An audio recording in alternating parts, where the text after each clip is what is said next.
having suffered asthma, allergies, and sinusitis for 10 years, I used dietary supplement.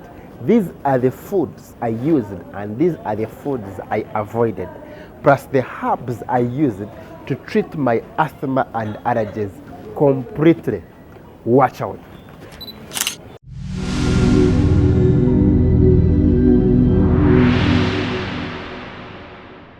Here I have a gentleman who had suffered allergies and asthma for a very long period of time during his secondary life. He used conventional medicine, but he failed. After trying herbal medicine, he got okay. Here he is. My name is Edmund. I'm from Uganda, Kampala, East Africa. Now, I had suffered allergies, sinusitis, and asthma all together. When actually I started senior one, that was 2007. That's when I joined my secondary. Actually, when I changed a district from one district to another district, so the district where I went for my secondary, it looked to be like cold compared to where I am born from. So it started like flu. So I would get flu every time, and again the whole of first time I got flu, second time I got flu. So I would go to the school nurse and they give me some pills, and I would get relief. So it was in the senior 3 that it became so intense. So I remember I was admitted in the hospital because I would get 1, nasal congestion, 2, I'd get itching eyes. The eyes were itching and red. Then you would feel like mucus entering your throat. So it became very serious. So I couldn't breathe. Then later I got frontal pain. I would get frontal pain so much. So I was admitted in the hospital. They gave me injections. Then I got relief. I went back to school. So that's how I finished my ordinary level from senior 1 to senior 4, when I knew that I had now allergies. So whenever actually it would turn towards exams, I would get a lot of frontal headache. Then I remember I used to call my parents and maybe they witched me. African magic. So I saw that it was African magic. So, but later the doctor told me that frontal pain is also part of allergy. So, but during that time, I couldn't know that you get healed, because they told me that you have to deal with allergies and until you die. So the nurse would give me prednisolone and dexamethasone.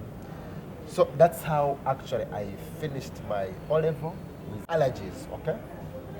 So how did you know that you had the asthma, and how did it affect you both academically and socially? Yeah, actually, I didn't know that allergies and sinusitis, they can grow to become asthma. So now, after my O-level, that's my senior 4, I waited for my results. Then I was admitted in Kigezi High School, Kabale. Kigezi High School, Kabale is a very cold district. It's one of the coldest districts in Uganda. Now, so I was admitted there. I went there. The place is very cold. Yeah. So we call it. So when I reached there, so my first term of senior 5, I was doing biology, chemistry, and mathematics and agriculture. So I was doing sciences. So I would, of course, reading, preps, and what. So let me tell you, I got, all of a sudden I started coughing. But before I was not coughing. So I would get that cough. I started getting wheezing. So it was in senior 5, so I think it's like around second term. That's when I got an attack. So I took it to the hospital. Then that's when I was diagnosed that I have now asthma. So, but let me tell you, it was not easy because You know, you have to wake up early, go to read. So I would dodge morning preps because of, you know, being cold. I would sleep in a jacket. So because when you look at my performance in O level, I was the best. I was the second in the whole school, and among the best in the whole district. So, but my A level, it wasn't worse, but it was not as expected. So I was admitted and diagnosed with asthma. I started taking salbutamol and even some inhaler, but I would take once in a while. So that's how I was diagnosed. So, and I finished my senior six like that with allergy and asthma. But it became too worse when I went to cabaret. Yeah. So, who introduced you to herbal medicine? Was it a family member? Was it through your personal research? Yeah, so actually, when I went to the university, I was admitted in a medical school. So I was doing a bachelor's in nursing science. So, of course, you know, in medical school, we don't study much about herbal medicine. So I can't say that it was my personal research. So one of my actually was my like a patient. So I was working with a patient. So the patient looked at me with, you know, with flu, with what? He said, but you look to be having allergy. In our local language, we call it a Efumi. that you seem to be having a foaming. So that's allergy. So she told me that there's a medicine you can take. So actually she advised me of the medicine. She told me that so these are the herbs actually she told me. Which specific herbs did you use? So now, she told me to look for stinging nettle and eucalyptus leaves, cypress, and black seed. She told me look for stinging nettle, cypress, eucalyptus, and black seed. So I would get black seed, I get eucalyptus, I get cypress, and stinging nettle. Then I boil them together. Then I take a quarter a cup in the morning and a quarter a cup in the evening. Then she also told me that I boil the eucalyptus leaves. Then I steam myself there. I would steam myself there every evening. I started seeing a very serious change, especially the nasal congestion. Then later, the cough disappeared. So, and students asking me, you guys, what are you using these days? You're improving. But I would get fined, then I would go back. I get fined, then I go back. So now I started to research, looking on YouTube, where, reading. So did you combine your herbal treatment with any of lifestyle changes like diet, exercise? Yeah, actually, one of the key points I realized was that I was getting relapses. I would get fine, but because, for your information, I didn't combine conventional medicine with herbal medicine. Because the other one was giving me relief. But whenever I would use these ones, I would get fine. So I stopped using them. So I used herbal medicine. But I would heal and come back. So I realized that whenever I would eat bread, wheat, chapati, bread, and sugar, that I would get cough. So I stopped. So when I stopped taking chapati,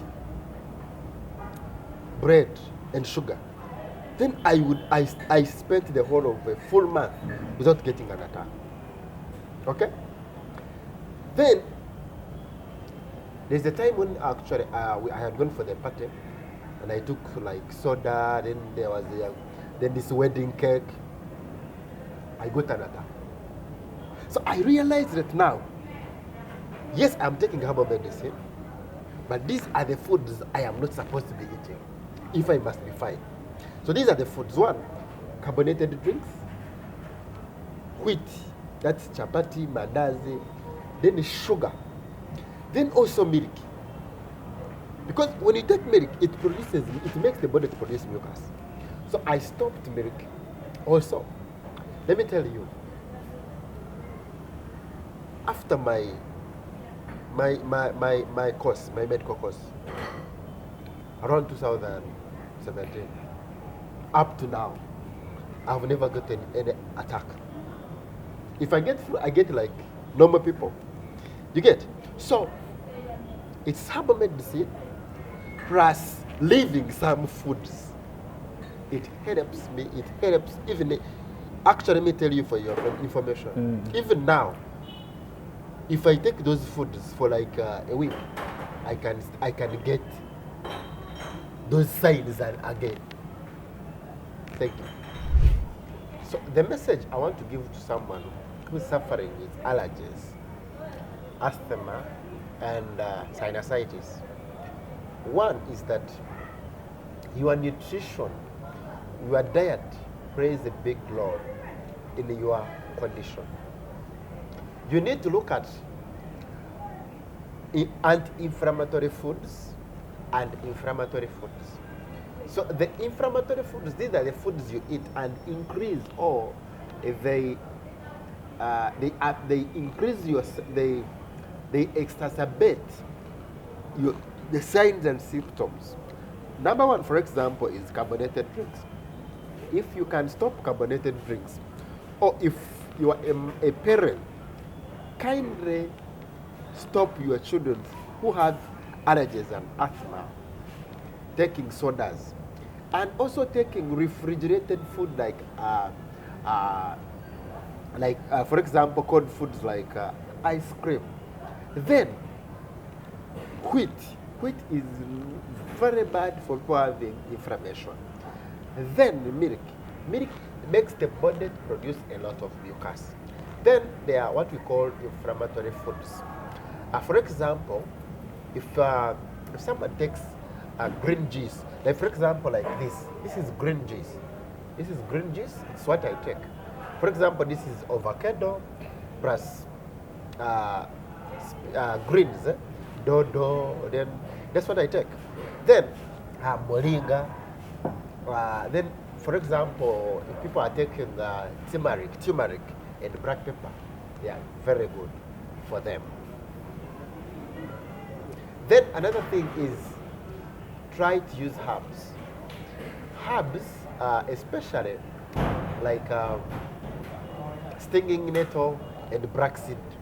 Black seed, if you can get black seed oil and you take it, and also you are stopping the other foods, you'll be fine. So as you with a medical background, do you think herbal medicine should be integrated into mainstream health care, and why? Yeah, actually, me with a medical background, because I studied a bachelor's in nursing science, and for us when we are managing a patient in nursing care, we look at a patient as a whole.